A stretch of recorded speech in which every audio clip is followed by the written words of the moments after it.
mwese bakunzi bacu. Ikaze mwaye makuru ategekanye ikirere cyo kuri uyu wa gatandatu ni kwigenekerezo rya 18 gitugutu umwaka wa 2025. Mu gatondo hitezwe yuko hazogwa imvura hongera hacemwo n'ibihe vy'izuba i Bujumbura hamwe ni Bururi.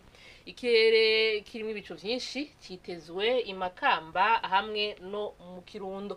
Ahasigaye hakazokwaka izuba haririmo n'ibicu bike bike.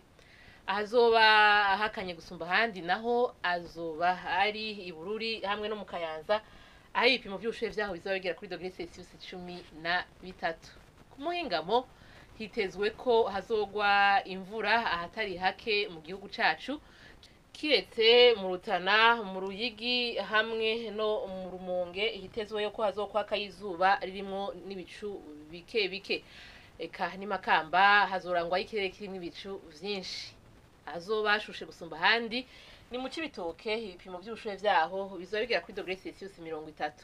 Ejo mu gatondo hatekanijwe yuko izuba rizoseruka igihe cy'isaha 11 zirenga k'iminota 43 rirenge igihe cy'isaha 12 ziburamo iminota 6 z'umugoroba.